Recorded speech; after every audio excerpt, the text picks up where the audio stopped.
welcome to the latest episode of Expert Insights. Thank you, Dennis, for joining us once again. Thank you for inviting me. And for everyone noticing, I've got a ticker at the bottom as well reading that. Unfortunately, Sebastian and Raschka couldn't join the session due to some personal reasons. Let's continue with the session with Dennis for now. And please divert all your questions that you have for Dennis and make the most of his time. So, Dennis, we've got first question over here. I hope everyone can see us live. And there is someone, Sriram. Can someone share information on how to join the session, maybe? Sriram, you're on the right link. This is where we are. If you can just drop a comment and confirm that you can see us, that would be great, or if anyone can. I hope people can see us and we're not just talking to ourselves. Then we may as well go back to talking about No, it's inflation. written live. It's been live for a minute and a half. Okay, great. Yeah, I can see that there are quite a few people who can see us. I've just gone on to LinkedIn and there are about 1728 people now. Wow, it's ticking up fast. Okay, so, all right. So Dennis, let's start with one of the questions that I asked you a while ago. And thanks, Anurag, for confirming. I can see a comment from Anurag that he can see us. Thank you so much. He reminds me of an Indian cricketer called Gautam Gambhir. Okay. So Dennis, a question that I asked you while we were waiting for everyone else to ask their questions. Does one solution apply to all problems in machine learning? That's impossible because the first thing you have to know is that there are at least 4 or 5 algorithms that can solve a given problem. So it's absolutely, you can't use one algorithm for all the solutions.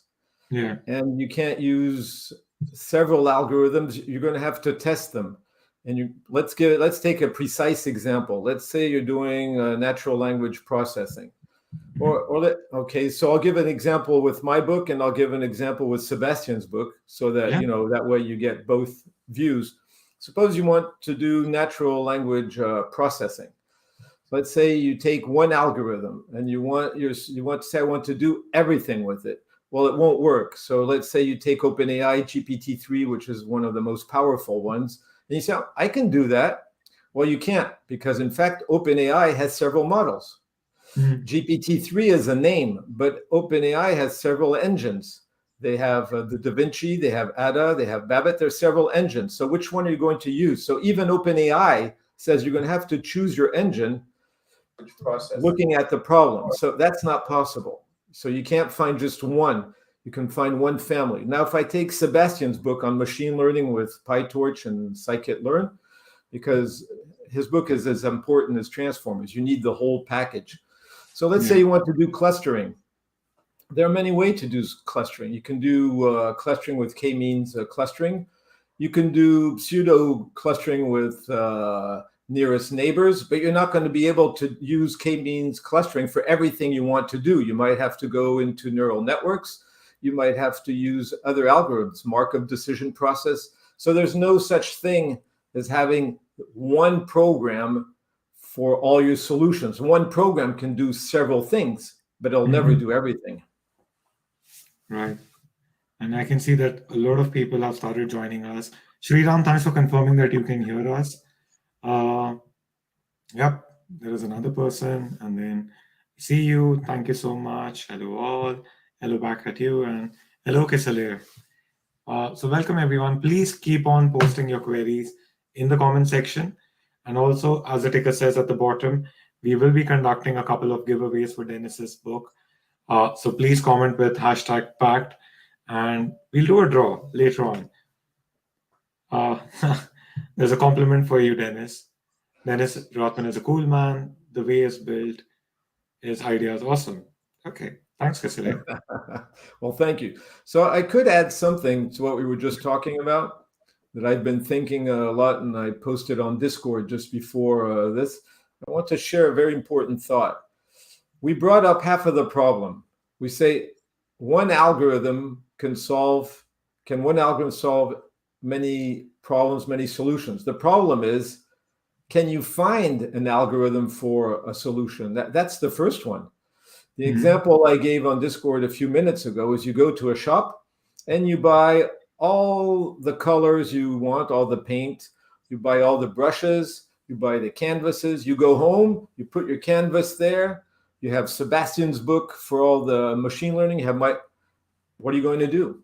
Which one are you going to choose? What are you going to paint? What are you going to do? Someone gives you a problem, how are you going to solve it? That is not something that you're going to find easily. So my advice here, since we're giving very precise technical things, is the first thing you want to do, let's suppose you're working in a company which says, we want you to optimize, to go see what's going on one of our conveyor belts, okay? So you're in a factory and they're saying there's a conveyor belt and there's a lot of food going there. And we want to check if it's good food, bad food, or if the workload is good enough. You can use 50 algorithms, but what you want to do is go there.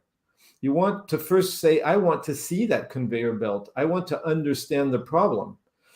And then you take a piece of paper. You don't take software. You take a piece of paper and you say, how would I solve this automatically? What do I want to do? Do I want to put a camera? Do I want to do frames and put it through neural networks like Sebastian shows in his book and I show in some parts of my book? What do you want to do? Or you just want to pick up the data and make clusters and do calculations? Now you can, if you're talking about social media, the same thing. The company says, we want you to go on Twitter, Facebook, TikTok, Discord. You want to tell us if our product is well received or not. You can take, I don't know how many algorithms to do that. But the first thing you want to do is manually. You want to be the customer. You want to look at their products. You want to go buy maybe if it's food or chewing gum or soda. You want to test the clothing or go to their shops. Then you take a piece of paper again and you look at the impression you get as a human watching all these tweets or posts. Then you can choose an algorithm that fits the way you think. You're just reducing your problem 90% because now if you test several algorithms, say, no, that's not what I think. That's the way I analyze. So you'll be able to choose between Hugging Face, OpenAI, or other ways of doing things, or in Sci-kit Learn, choose one of, in Sebastian's book, one of the algorithms in Sci-kit Learn, which is an extremely complete library of machine learning programs. Yeah, to that. So Filippo is asking, yes, Filippo, the session will be recorded. It will be available on LinkedIn and on YouTube. If you can't find it, just drop me a DM after the session and I'll share the link with you. There's so many messages coming in. Nice to see you, Tushar and Dennis, whoever this person is. Nice to see you as well. And I know Noro, so yeah, great to see you again, Noro. Dennis, there are a few queries, so let's begin with this one. Sheila asks, there are so many NLP topics out there. What would you recommend a beginner in NLP to learn first? You can see that in this session, there's a leitmotif. There's a thread. There are many tools. It goes back to the shop. I'm going to the shop, and my shop is full. I want to paint. It's full of tools. Maybe I can spend $10,000 buying all the brushes, but what tool do I need? So it goes back to your first question. There's all that out of there. What should I learn first? What should I do? What should I choose? And now it comes back to this NLP program. The same rule applies. First, you go look at linguistics. Natural language processing is language. What about your grammar? Where are you in grammar? Where are you in vocabulary? Where are you in comprehension and phonetics? Where are you in your expression? So you're the factory in this case. Before I was saying, go to the factory and see how this works. Or I said, go on social media and check it. No, you have to go into yourself. Let me give you a very interesting and amusing sample. You take semantic role labeling. Okay, that's very technical. You'll find these techniques either in Sebastian books or my book, whatever. Okay, so semantic role labeling. Okay, this was invented by fabulous linguists. These people they're way above us. They were thinking maybe we will be able to analyze foreign languages this way. So, what is semantic role labeling? So, someone that hasn't studied grammar, vocabulary, comprehension, expressions, why? Well, I'm going to use semantic role labeling because it takes a sentence apart. It looks for the verb and it takes the verb. That's what semantic role labeling does. It takes the verb, and from the verb, takes the subject.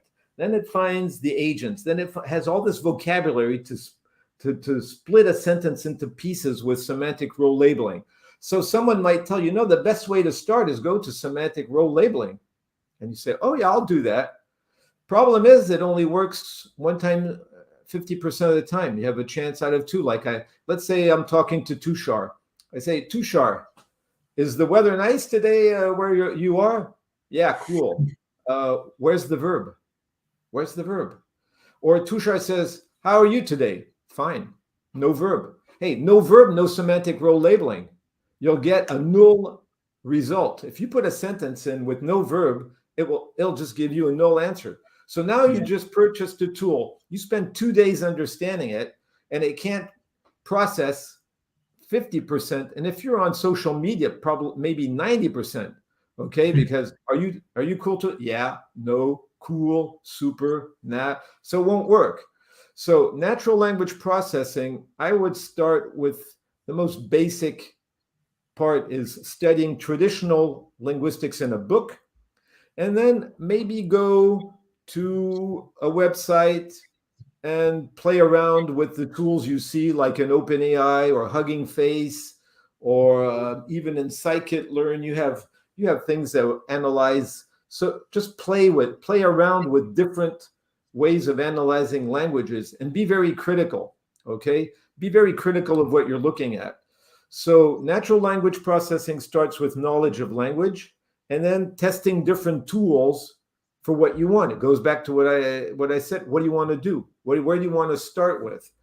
So sentiment analysis, for example, is an excellent place to start if I want to give something very technical, because sentiment analysis can be done on several websites and with many tools. You can do it OpenAI, Hugging Face. You can try it in Scikit-learn, Sebastian's book. You can try it. But what's funny about sentiment analysis is that we're good at that. We're very good at sentiment analysis. When we read a post, we know where people are going. And we can see how stupid an algorithm is that says this is great. For example, if I say, I found that movie super cool, maybe I'm making fun of the movie. If someone knows me and said, oh, did you go see that movie? And I said, yeah, that was super cool. And you say, hey, you're pulling my leg. You don't mean that. But an algorithm can just be stupid and say, oh, he found the movie good. So a good place to start is sentiment analysis, because we're very good at that. We're extremely good at that. And we will see the flaws in all these algorithms. And it'll be fun because you'll be able to dominate them to see that they're not that good. So, Sheila, sentiment analysis is where you begin with. And there are quite a lot of comments which are coming in inquiring about Sebastian. Sebastian is okay. Please don't worry about him. He just had some personal work due to which he couldn't make it at the last minute. And he apologized quite a bit and just asked me to convey it to all of you. So, yeah, please don't worry. Everything is okay with Sebastian. So yeah, there was another query that I spotted a little earlier, the one before Sheila. But yeah, so here it is from Sriram again.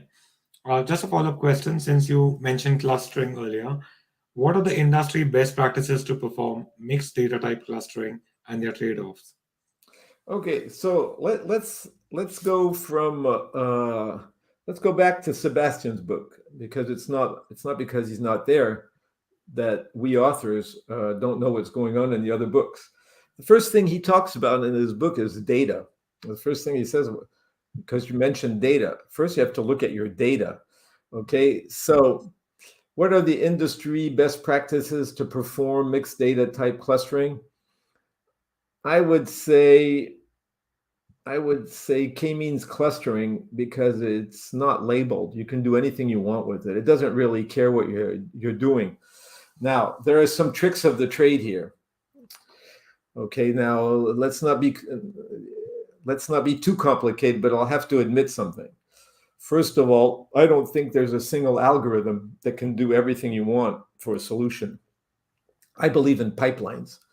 So I believe in creativity, doing a lot of tricks. Suppose I have mixed data, okay? Maybe I can do some principal component analysis on it and convert all this into vectors first. And once I have these vectors, like suppose I did some variance, covariance with principal component, then I obtain all these vectors, and they can be very long vectors. Maybe I can feed that into mixed data because now I have all these vectors and how this data relates. Now, another solution that is very powerful and not many people know about, okay, is the embedding engines of OpenAI. That's I never see anyone write about it. Always people say GPT-3 is so intelligent. I had a conversation. That's hype. But speaking technically, you can go to OpenAI and they have very powerful embedding engines. And I've tried what you said. I took all the data from a warehouse with start date, end date, the name of the product. Was it a quality product, low quality? I mixed all that data up. So I'm in that topic. So I created a table I used Panda. Okay, and you have Sebastian and his book that describes really how to process data. That is something he spends a lot of time on this when he starts his book. So you can go to that book. Then you can go back to my book. So you can go back to his book, and then my book, chapter 16, where I begin, or in the end chapters. Might not be 16, but it's probably around there. And in there, you're going to use an embedding engine of OpenAI, because you've now created a tabular version of your mixed data. You have records. Okay, now you feed it to it. And what will OpenAI do? It will create the embedding for you. Now you're thinking, what will it do? It will create vectors. I don't know if you're all sitting down, but sit down again. 12,288 dimensions. So you're going to have a vector that's 12,288 numbers long. Okay, that is the largest, one of the largest I've ever seen. So that makes your mixed data extremely precise in there, because I've analyzed it with 500 dimensions, 600, 1,000. When you get to 12,000, you get very precise results with mixed data. You just need to have enough data. Okay, so you can go to my book for that, but then you have to go back to Sebastian's book to see how to prepare all that data and clean it up. We've got quite a lot of people joining us. I'm really happy to see that. Hi, Tom. Tom. Hi, Tom. Tom Glad has even to see had a you. special comment for you. Sentiment processing by humans is expensive and slow. Now, Tom, that's where I miss our mentoring sessions. Okay, there are two answers to what you're saying. I saw that comment, but Tom, I'd love to have this conversation in one of our sessions, because there are two dimensions to what you're saying: volume and one sentiment. If I take one paragraph, so Tom, let's take both. Okay, let's take one big paragraph, and then let's take a huge quantity. And then we're going to have to do some trade-offs. Let's take one paragraph. I'm going to give you one paragraph. Tom, in the United States, there seems to be a lot of problems with guns. So at that point, the algorithm is going to say negative. But you know what? If people are careful and they put their guns in a safe and they just put a code in there, well, then no one has access to these guns. Maybe it's better. So now you get neutral. Then I'm in the same paragraph. I'm in a New York Times article, okay? I'm imagining a New York Times article, which is can be very subtle. And it comes back and says, yeah, but even if guns are a problem, you put in a safe, still, maybe a child in the family or a teenager can go get the gun and it could be dangerous. Oh, so now we're back to negative. Okay. However, if this teenager has training and is the son of a military man and is very careful and puts everything in the safe, well, then it could be okay. If there's a background check, like the president is suggesting, and there's a background check and everything is okay, then you're back to positive. And then you continue. Yeah, but if he lives in a dangerous environment, he might be tempted even with all that training. So you see where I'm going? There is no algorithm on this planet that's going to analyze that sentiment of that paragraph, because it takes more than what exists today in algorithms. It's absolutely impossible to do sentiment analysis on this paragraph. So I'm just showing you that a human being will see that in a minute. Okay, if you read that, I know you, Tommy, if you read that paper, that article, I know exactly what you're going to think at the end of that article in 10 seconds. Okay, so now that was quality. Now let's take quantity, because quantity is where you're right. So quality is where you're wrong, and quantity is where you're right. You remember our mentoring sessions. I don't have ideology in me. So where you're right is now I'm Zuckerberg. I'm in a Senate committee, and people saying, what about that billion? You have a billion posts there, and we want to know if you're controlling them. And the guy's saying, these people are insane? How can I control billions of posts per day? I need algorithms. Yeah, but your algorithm missed this. I'm sorry, but we just explained to you that it can't analyze like a human, so we're doing the best we can. So yes, we can go faster with algorithms, but there's going to be mistakes and errors, and we have to accept it. It might be 5, 10, 15, 20%, depending on the subjects. So humans are far better at sentiment analysis with short volumes, and algorithms are far better in quantity, but they'll make a lot more mistakes than we do, but we have to accept it. Yeah, true. But then I agree with what Tom is saying, that sentiment processing by humans, even though he's saying it as a joke, it is expensive and it is extremely slow. And also, each human would have a different sentiment towards it. Someone would feel that, you know what, that is right. I shouldn't get rid of that post. And then there would be another person saying, no, that is wrong. I'm offended by it. We need to delete that.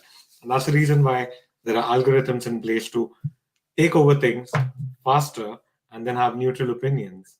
Okay, so Tushar, Go on. you know I love you, right? You know I love you. We've been working together years together, so you know I love you, literally. But you just dug yourself in a very deep hole. Oh, dear. Because who puts the algorithms on the market? Okay, Human. so the algorithms follow an ideology.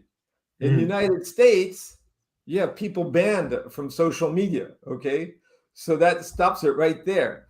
And another thing is, you know, and on social media, they have a path where the tweets that seem a bit, or the tweets or the posts, I don't want to get involved in any company, but when the posts, the messages are a bit doubtful, it goes to humans. What we don't know, what you have to know, there's an army of humans reading them when they go out and they say, should we ban this person? Shouldn't we ban this person? So in the end, there's always a human that makes the algorithm, that creates the filters, that decides what's good and bad. And so we make these algorithms. So there'll be, even in those algorithms, you'll find human beings. You won't get the same interpretation in China or in the United States for a given political event. And I'll just quietly crawl out of my hole. So yeah, you've got Ravi inquiring about vision transformers. So yeah, what is your take about vision transformers, Dennis? Okay, so I think I worked on vision transformers on VIT Clip and DALI, and they're in chapter 16 of our book. It's becoming, let me explain, it's extremely powerful, and it might be even too powerful. These transformers are going far beyond what we've ever seen. If you look at DALI, the latest versions, it can recreate images from words, because it learns words and images together, like Clip does. Clip does this. They learn images and words together. So I would say that they are far better than anything that existed in the past. So I should be relieved, but as I just told Tushar, humans are behind this. So what are we going to do with this kind of technology? I think it's extremely efficient in terms of mathematics because it takes the words and it takes the images. And if you listen to what I said earlier, it has a large amount of dimensions. So you get extremely good results. But how far do we want to go with this technology, and who do we want to give it to? Because if you're doing it for medical purposes, it's fine. But as you know now, it's used also for military purposes. So I have to mention that word since people have forgotten about it. So I would say for health, yes, but it's extremely powerful in terms of imagery. It's far powerful. So if you use it for bad reasons, for controlling people, watching people on the street. So at the same time, I'm so happy when I play around with it. It's extremely powerful because you put the words and the images together to teach it. And then it can give you images for words, words for images. At the same time, it's maybe we human beings are maybe not that good at managing technologies that powerful. So it's awesome in the real sense. It's awesome in the sense, wow. And it's awesome in the sense, oh. Yeah, it is quite different from what vision problems used to be back in the day as compared to what Transformers is doing. I think Arben is actually taking us back to one of our original questions, but this is for Transformers. So yeah, just have a look at it. Given the fact that Transformers perform state-of-the-art algorithms in many areas, does it make sense to spend time with other approaches? From what I have seen so far, if you have the input and output structured in your data correctly to describe your problem, you can solve almost any problem. Now, Arben, that is a question with no general answer. Let me tell you why. Suppose that I have a simple problem to solve. Okay, I don't need the power of transformers. I'm going to go straight to Sebastian Raschka's book. I'm going to go to Sci-kit Learn. I'm going to take a little algorithm that's open source, and bammo, I'm going to solve my problem in a few seconds, a few minutes. I mean, the Sci-kit Learn is extremely complete. I've read the documentation at one time during vacation. It's extremely complete. So if I need something not too complex, why wouldn't I use Scikit Learn? Why would I bother going to OpenAI or hugging a face and do all that training when I have this simple math that can solve a problem? And I know that Tom is around too because he's here. Some problems can be solved with SQL. You can just write a query and solve a problem. So why would I even need AI? So if I can solve a problem with SQL, I'm not going to bother with everything. Then I'm going to go to Scikit Learn, and I use Scikit Learn a lot personally because I like a lot of the math in there. And then if I go to transformers, well, then I'm in another dimension. Now, so it depends on what you do. Now it becomes a little more complicated if we go back to the first questions we saw when someone says, "What about clustering?" I only gave you half of the answer. I told you, why don't you go to OpenAI and do some embedding with the engines? Great, but I didn't give you the solution to clustering. I just told you you can go to OpenAI and you can embed mixed type data. But I didn't give you the solution to clustering because transformers can't cluster. So I have to go back to Sebastian's book, go to Scikit Learn, and feed what I got out of the embedding from GPT-3 into a Scikit Learn clustering algorithm. And now I have it. And in fact, that's one of the examples on OpenAI. If you go, and it's written in my book, I put it in a notebook. It's an open source notebook. I take the embedding and I feed it to traditional algorithms. So that, and it's on OpenAI. OpenAI tells you to do that. So it's not, so what I'm saying is, of course, you can't just, you have to learn the past. You have to learn the existing tools. You have to learn the new tools. What you could avoid is recurrent neural networks, but you should at least know how they worked and how they worked before, and then before going to transformers, to really appreciate the evolution. But I would say that the solution, that's why we had this session today with Sebastian, was to put the two books together.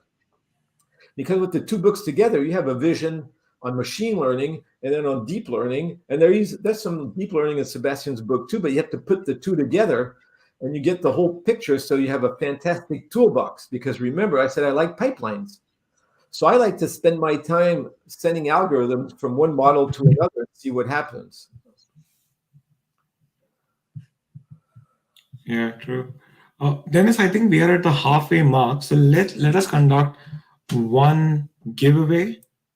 I think it's only fair that there have been so many people. And let me share my screen and Chrome. Okay, where are we? We are here. Let us conduct. In case it picks me up, please don't worry. I'm not going to take the There's prize. one question says, sir, in the back, there is a book. Kindly tell me which book you read. Where is that? Okay, should I just conduct this, or should we take the query first? No. You're conducting. I'm just reading, stuff. Right. I just dug myself in a hole. So I'm staying in my hole for the moment. Congratulations, Anirudh. So if you can just drop me a direct message on LinkedIn, I will get you your copy of Denis's Transformers or Natural Language Processing. Congratulations. And we'll do another giveaway. So don't worry if you aren't the first winner. There is another one due. We'll do it closer to the end of the session. Congrats once again, Anirudh. Dennis, there's a question by Mahesh that's interesting. Okay. Mahesh Ravidren, he says on the lighter note, curious. Yeah, that one. Because every time we're in a session now, since COVID, we look at the books behind the person. We try to figure out what he's reading. Now, of course, I have hundreds of books. So I can tell you one very important book that's up there. There are two books that really changed my life that are up there. Is Algorithms for C++. It was a book I was reading all the time because it had all the algorithms written in math before, and C++ is a very language that there's not much literature in it. And there's a book on linguistics. And there's another book on Prolog because expert systems are still widely used around the world. They're not hyped, so people don't mention them on social media, but rule-based systems occupy far more space than we imagine. So that's some of the books. I would say algorithms, linguistics, and different languages. Yeah, I just wanted to give them a better view of your background and you. So I just went a bit off camera on purpose. There is an important question by Nitin. What are your views, Dennis, of NLP being impacted in augmented reality and virtual reality? Okay, so there's... Are there cases for it now? So, Nitin, let's go back to what I was saying when I was speaking about Clip and DALL-E. They are combining images with text, and augmented or virtual reality is just images, right? We have a lot of images. So what can happen here with augmented and virtual reality? Let's just talk about virtual reality, which can encompass augmented reality. So let's take Clip, for example, or you have Clip, vision transformer. You have the words coming in and you have the images. Virtual reality or augmented reality is going to send you frames anywhere. Anyway, you're going to freeze them. You're going to freeze an image and analyze thousands of images with words. So NLP is going to be seriously impacted. I mean, we're talking about something we've never seen in the history of humanity. Because remember when we were in school, the teacher would tell us, an image is like 1,000 words. Okay, now imagine billions of images being transformed into text with transformers. So now you have billions of images with no explanation, because people who can't read images, translated into text by powerful systems like Clip and DALL-E that can just learn words with images. So the impact is going to be huge, because we're going to be getting huge data sets of images transformed into language. And once that's done, and it's back to what's awesome, it can be interesting or frightening, is then you can go back to virtual reality, because you can create the world you want with text. After that, you'll be able to create all sorts of things. And I'm not sure we're going to be able to see the difference anymore between virtual reality and real people. And it's going to become a bit complicated. So in the end, the impact is huge. Again, I think it's going fast, but if it's not controlled, people are going to have psychological problems, because it's going to be difficult, especially with augmented reality, to see the difference between reality and what's not reality. If you're getting used to walking in the streets with all these things mixed up, and you don't really see the difference anymore because it's well done and the thing is speaking to you in the earphone saying, you know what you're looking at, and this and that.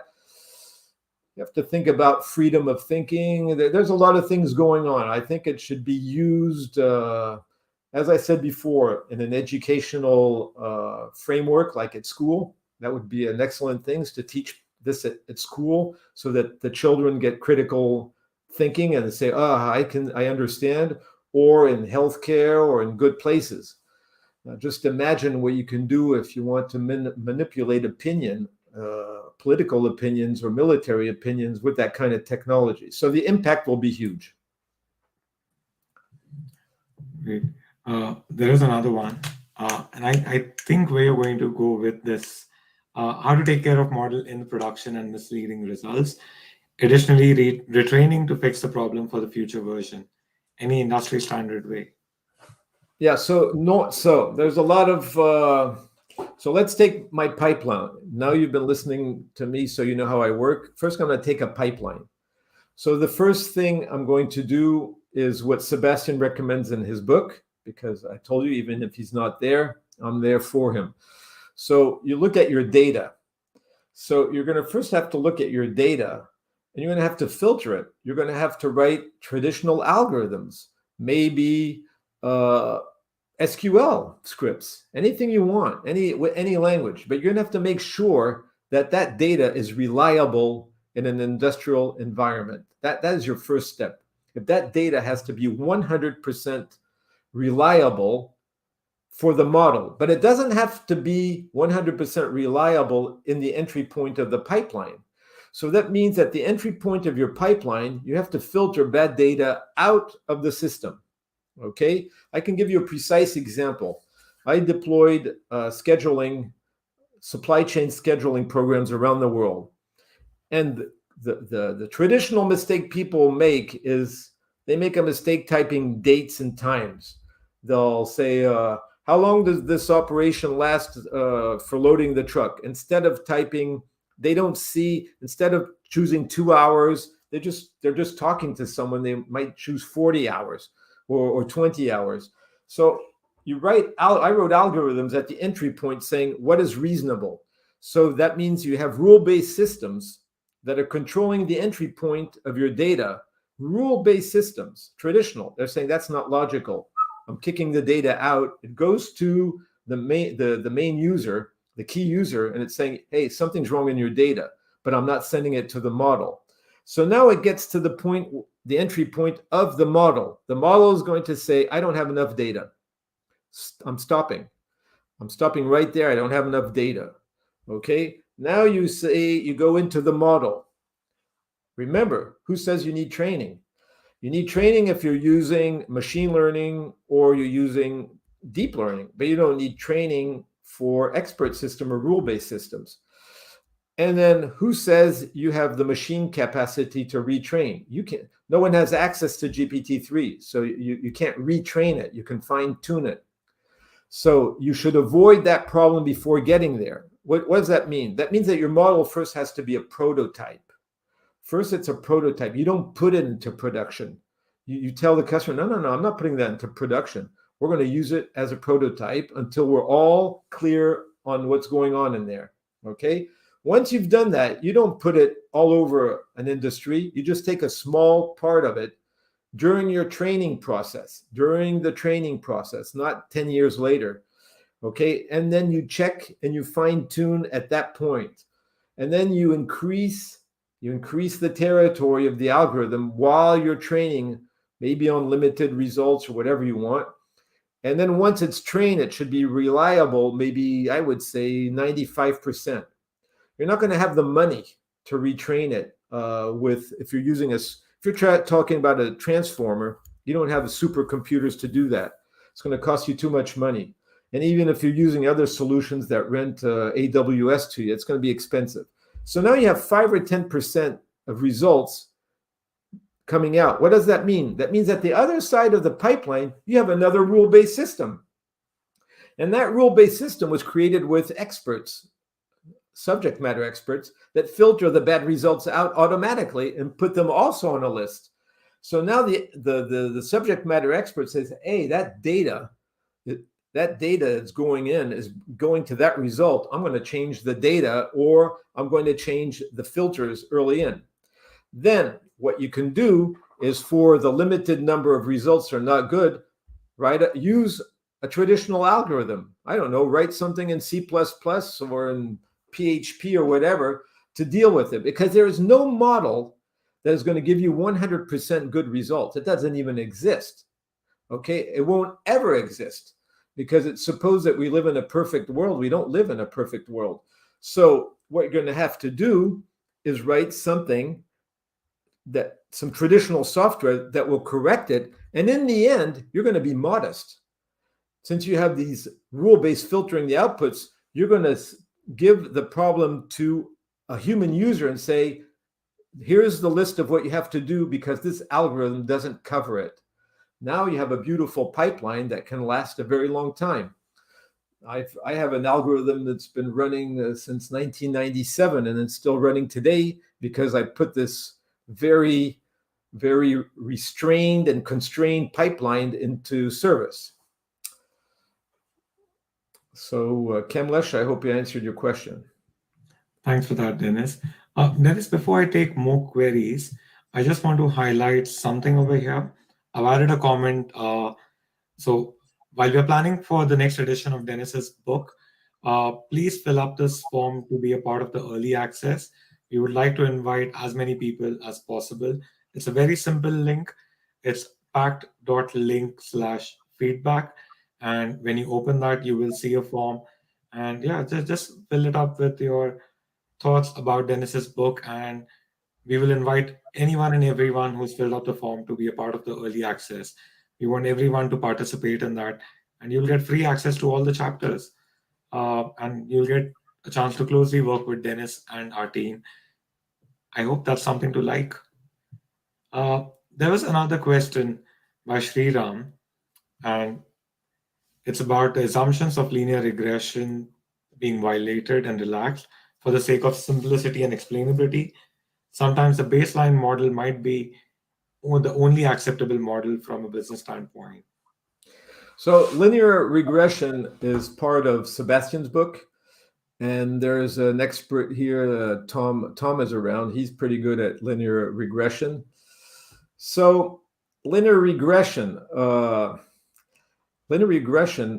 is a powerful tool. So let's say, for the sake of simplicity and explainability, the thing is, it depends on the precision of what you want. Suppose I'm using linear regression to find if someone has a cancer or not.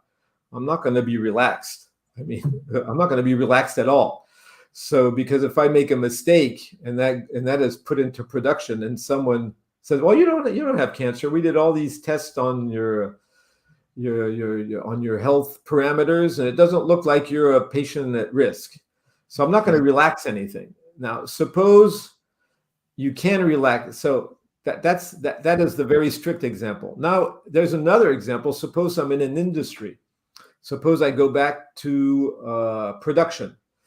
In production, if you don't relax your linear regression, you'll get no result, because there are exceptions all the time. You have exceptions. You have your linear regression, and you have exceptions all over the place where things don't go as planned. So what we do is we just add.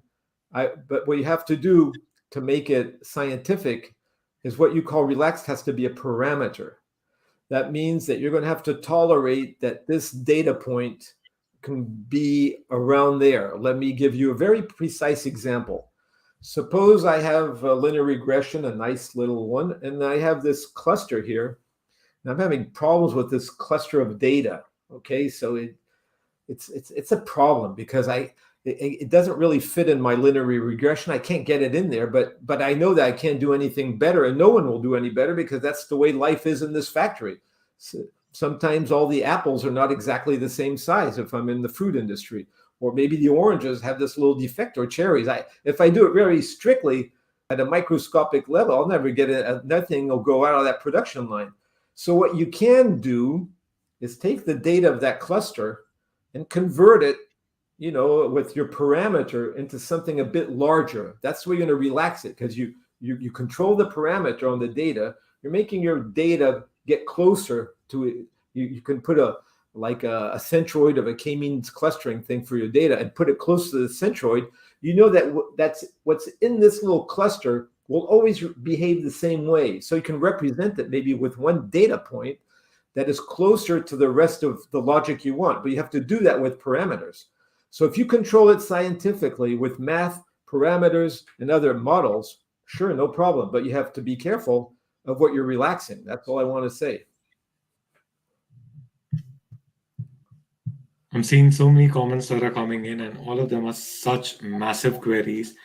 Arben has asked a very big one. It might take me a bit to read it out. You mentioned GPT embeddings and tabular data you used. Is there a way in GPT-3 to tell the engine based on which features you want to have the embeddings? Because depending on the problem I want to solve, different features are important, or similarity when comparing the vectors might differ.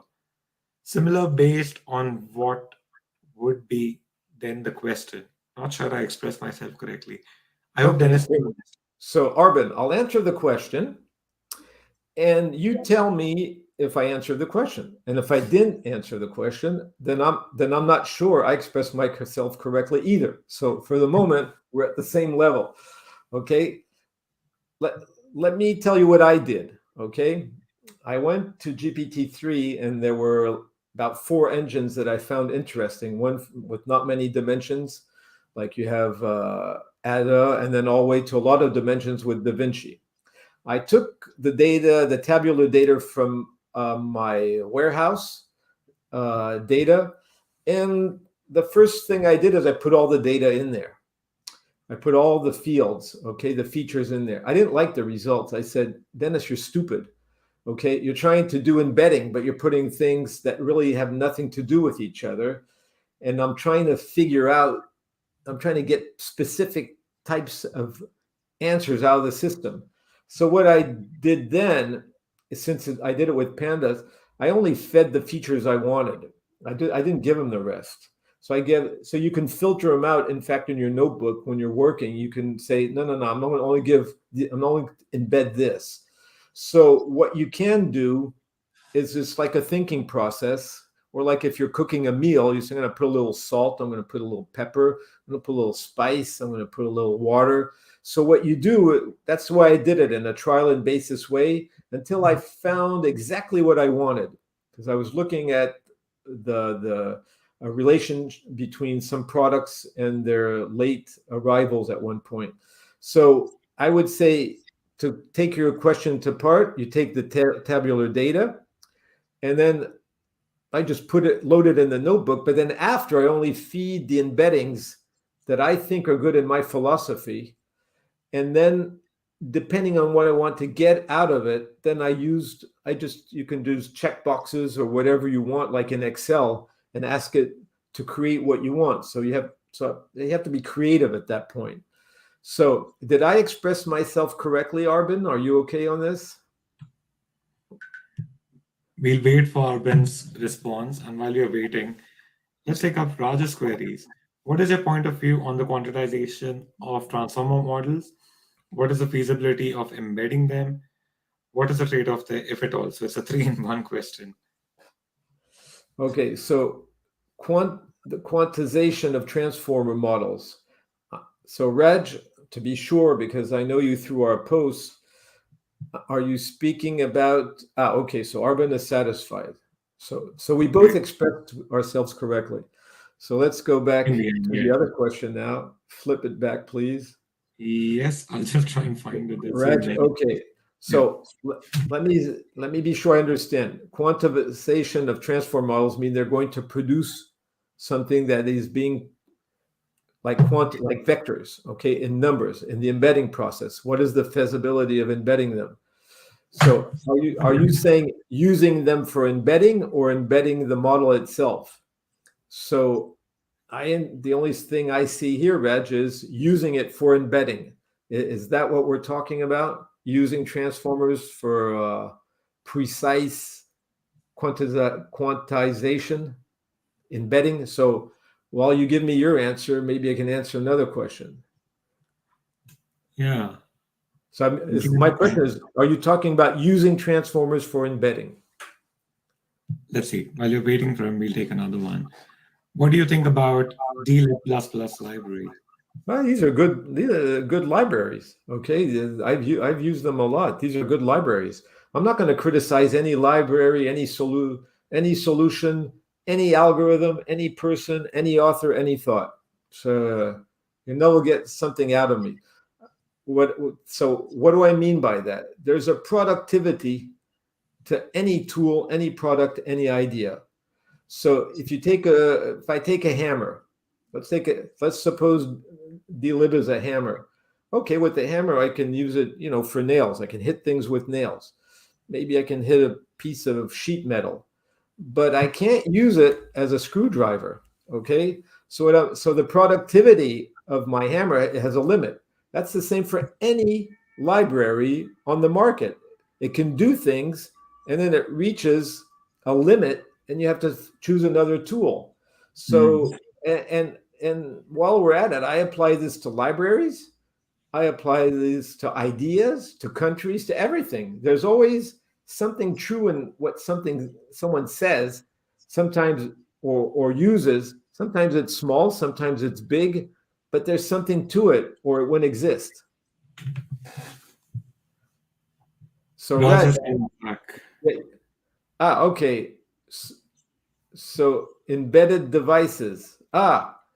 So do you mean embedding transformers in a device like a smartphone or something like that? I guess yes. I think that would be the thing. They already are. You have transformers in everything. You have transformers in Google search. You They have started with transformers Google in Search. YouTube. Now the problem is device, because what's going on at Google is that they're using huge servers, and they're just we're like, we do Google search, but it's not on our device. It goes all the way back to their servers.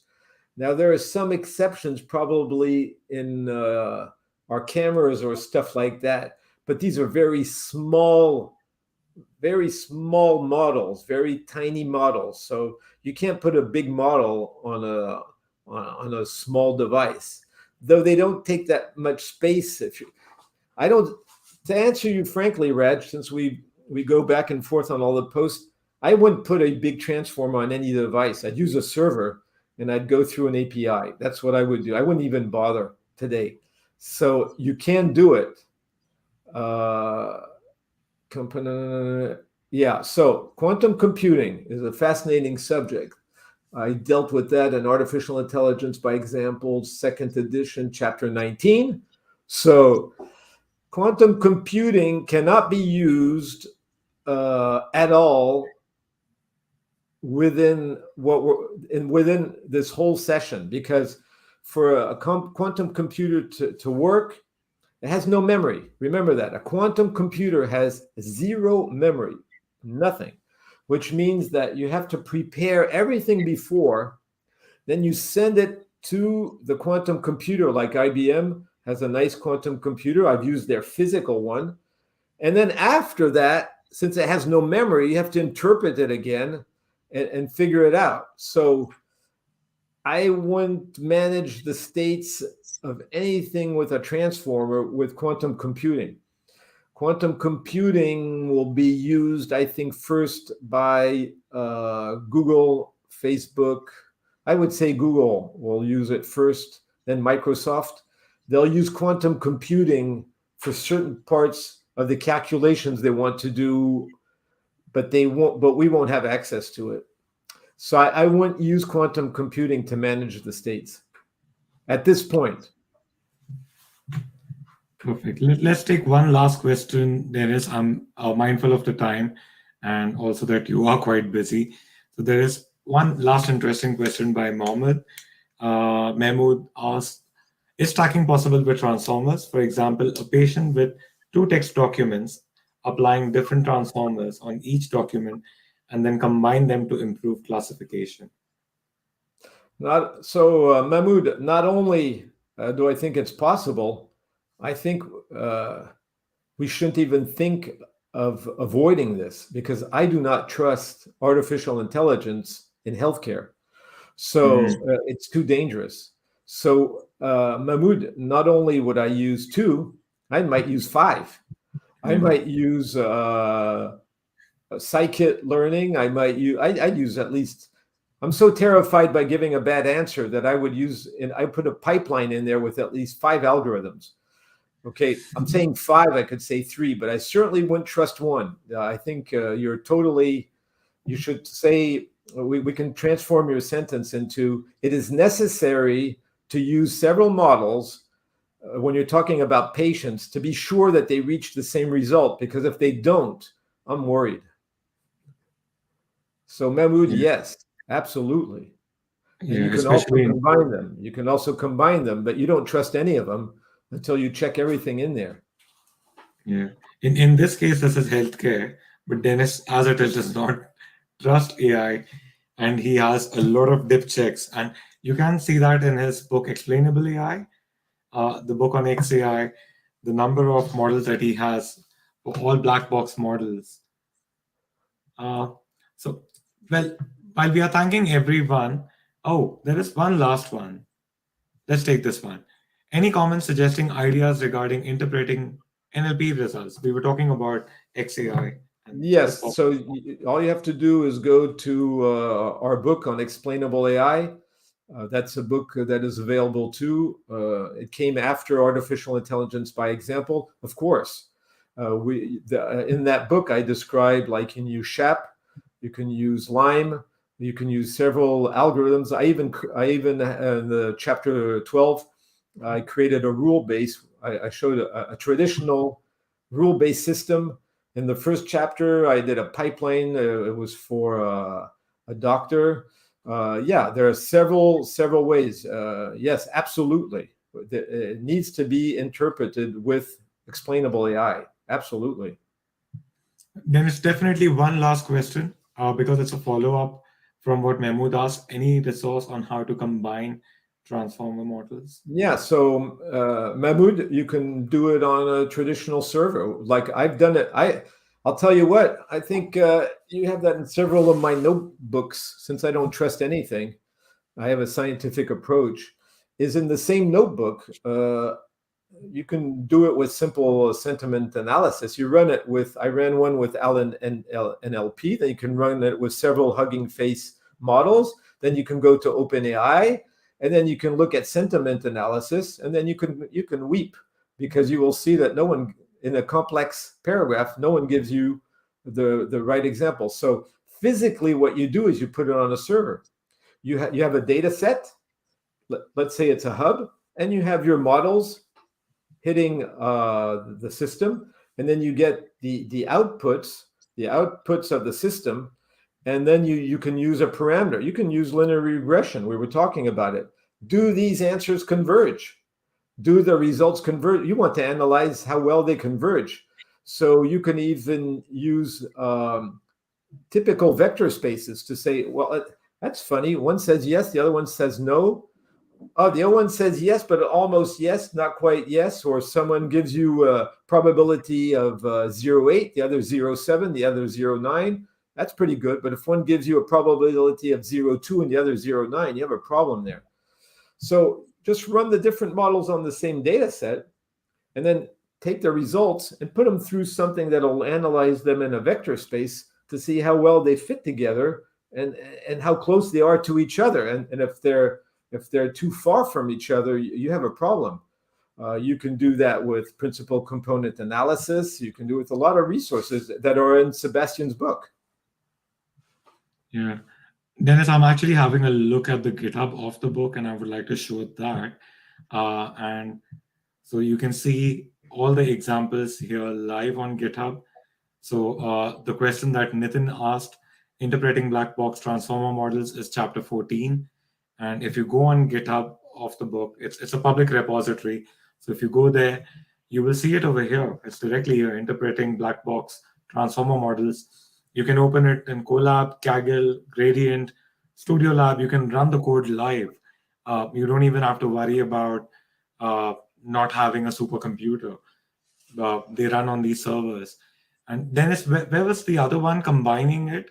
Allen NLP. Which chapter was that? So probably they can have a look at it. Where did I combine? Here's the TOC. Do you remember that? Let's see. Where did I use two things?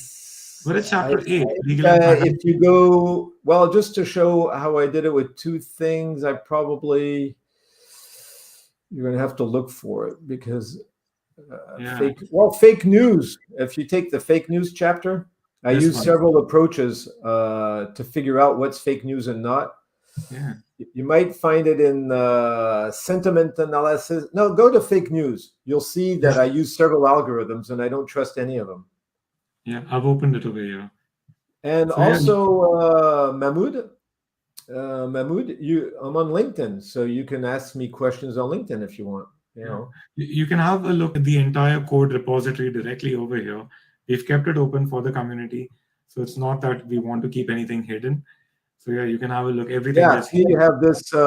If you go, you see that as Allen NLP. You're looking at that, and then if you go below again, then I'm using SRL. That's another model. So you got two models already: sentiment analysis and SRL. So you go here. You have that. Okay, that's the SRL I was talking about. And if you go down, you'll find other things. I use several algorithms. You can't trust one, of course. I agree with them. Then you go down, then you get another, you go down, and then in the chapter, you'll see I'm using other approaches. Yeah. So yeah, that's all of it over here. So it's completely open. So feel free to have a look at all of this code. And do ask me questions on LinkedIn, okay? Mahmoud, no problem. Yeah. Sriram is inquiring about the GitHub link. Sriram, if you drop me your direct message on LinkedIn, I'll share it with you. I don't have access to LinkedIn right now while I'm streaming live. I've just closed it. So, but yeah, I'll definitely share it with you. I have it open. So if you can just drop me a message on LinkedIn, I'll do that. Before we go away, Dennis, we've got one last raffle. So there is one more book to be given away. Let's do that. So let me share my screen again. And here's the giveaway. So yeah, Anirudh was the first winner. Anirudh, please drop me a note and I'll get you your ebook. And let's draw it again. Let's see who our second winner is. I hope it does not pick me. Oh yeah, good. Jorge Deflon. Jorge, if you can just drop me a message on LinkedIn. I hope you're George Deflon. Yeah. I'm glad he won the book because he's very constructive in the posts I write on LinkedIn. I see George Deflon often in other posts as well. Is that George? George is a thinker. Ah, great. So George, if you can just drop me a message on LinkedIn. I don't believe I'm connected with you, but at least it will help me organize the ebook for you. Congratulations, George and Anirudh. And thank you, everyone, for all your questions. You're welcome, Mahmood. And I really hope that if all the queries over here have been helpful and Dennis answered them well, please feel free to drop me a message if you have any further queries, or Dennis, and we'll be more than happy to help you out. Join our Discord community if you still haven't. It is a lot of fun. Dennis keeps on posting interesting coding challenges over there. It's all about learning. So, all the best, everyone. Thanks a lot for being a part of the session, and hope to see you in the future again.